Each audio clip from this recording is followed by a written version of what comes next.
wabarakatuh. Balik lagi nih sama saya Widayanti di sesi sama-sama belajar melalui channel YouTube ini. Baik, kali ini kita akan membahas mengenai kewajiban seorang muslim di lingkup keluarga. Yang pertama, kita bahas dari sisi orang tua terlebih dahulu. Karena apa? Karena orang tua itu sebagai patokan atau sebagai inti bagaimana karakter seorang anak itu terbentuk. Tapi maaf sebelumnya bila mana selama penyampaian saya ada yang kurang berkenan atau salah dalam perkataan, bisa diperbaiki bareng-bareng. Oke? Baik, kita lanjut. Apa sih yang harus dilakukan oleh orang tua dalam keluarga? Yuk simak penjelasannya setelah ini. Jangan lupa untuk klik like, subscribe, and share ke teman-teman kalian jika video ini bermanfaat. Pertama, yang harus dibahas adalah peran orang tua dalam menanamkan nilai-nilai agama Islam kepada anak. Keluarga merupakan pendidikan pertama bagi seorang anak, terutama peran orang tua yaitu ibu. Kenapa sih bisa begitu? Karena sebelum seorang anak mengenal lingkungan, masyarakat, sekolah, maupun dunia luar yang lainnya, dia pasti terlebih dahulu dipengaruhi oleh lingkungan keluarganya, yaitu kedua orang tuanya. Hampir di seluruh dunia, orang tua itu menginginkan anak yang mempunyai prestasi tinggi. Misal, bersekolah di luar negeri, mendapatkan penghargaan sana-sini, ataupun jadi seorang yang sukses di masa depan. Artinya, di taraf sederhana, orang tua sebetulnya tidak mau anaknya menjadi generasi nakal. Apalagi jauh dari nilai-nilai agama dan norma yang berlaku di masyarakat. Nah, Islam adalah agama yang menjunjung tinggi pendidikan.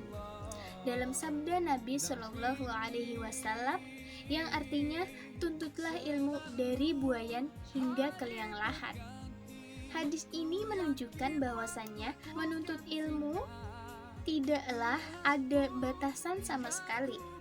Dan perlu kita cermati dalam hadis ini juga mengenai peran keluarga, yaitu orang tua dalam mendidik anaknya. Kenapa sih hal pertama yang ditanamkan oleh orang tua kepada anaknya adalah pendidikan agama Islam?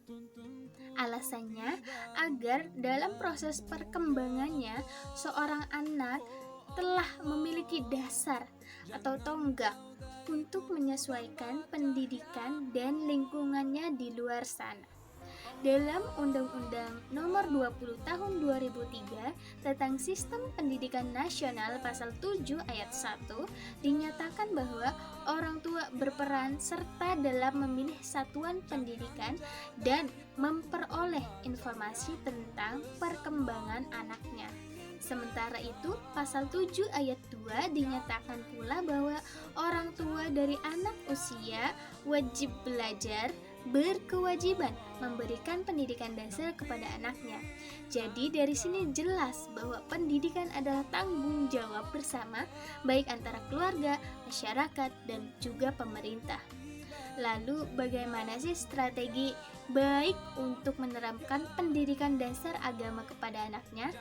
Dikutip dari beberapa jurnal yang sudah saya baca, strateginya adalah yang pertama, menerapkan prinsip dan nilai agama yang baik kepada seorang anak sejak ia dini. Pemahaman agama sebaiknya sudah mulai ditanamkan sejak anak masih usia dini, terutama memberikan pemahaman terhadap ilmu tauhid atau landasan penting untuk anak-anak. Mengenalkan tauhid sama dengan kita mengenalkan Tuhan, Sang Pencipta manusia dan alam semesta. Maka dari itu, sangatlah mutlak bagi kedua orang tua untuk mengenalkannya. sebagaimana Luqman telah mengajarkan tauhid kepada anaknya yang disebutkan dalam firman Allah Subhanahu wa taala sebagai berikut.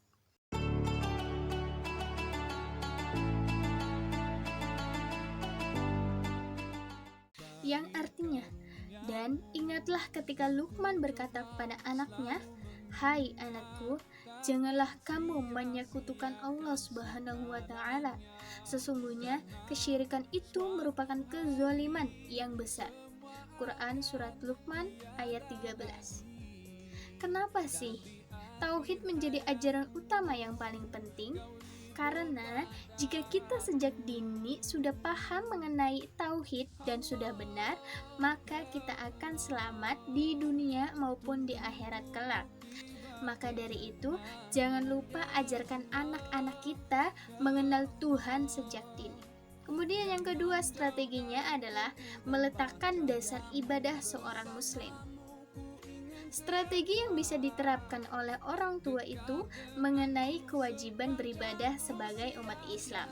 Ajarkan bacaan-bacaan sholat mulai dari niat sampai dengan salam.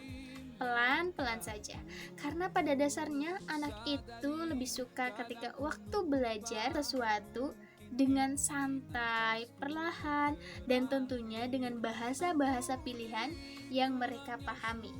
Kemudian yang ketiga, ajarkan pula akhlak dan adab yang benar.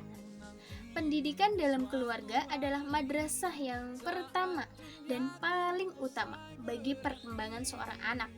Keluarga merupakan wahana seorang anak dalam memperoleh keyakinan agama, nilai moral, akhlak, pengetahuan, dan juga keterampilan yang dapat dijadikannya sebagai pondasi untuk berinteraksi dengan lingkungan luarnya.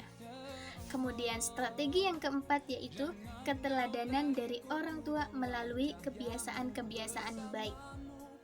Strategi yang harus dilakukan oleh orang tua maupun guru dalam mendidik akhlak kepada anak atau muridnya sebaiknya menggunakan beberapa metode, diantaranya keteladanan atau pembiasaan tentang sikap yang baik. Tanpa adanya keteladanan atau pembiasaan tentang sikap yang baik, pendidikan tersebut akan sulit mencapai tujuan yang diharapkan. Dan sudah menjadi kewajiban orang tua dan guru untuk memberikan keteladanan atau contoh yang baik dan membiasakannya bersikap baik pula. Nah, keempat strategi tadi bisa diterapkan di rumah masing-masing. Mudah-mudahan dengan sharing kali ini membawa kita menjadi orang tua ataupun calon orang tua yang baik. Amin. Terima kasih sahabat telah menonton video ini. Jangan lupa untuk share ke teman-teman kalian jika bermanfaat. Terima kasih. Wassalamualaikum warahmatullahi wabarakatuh.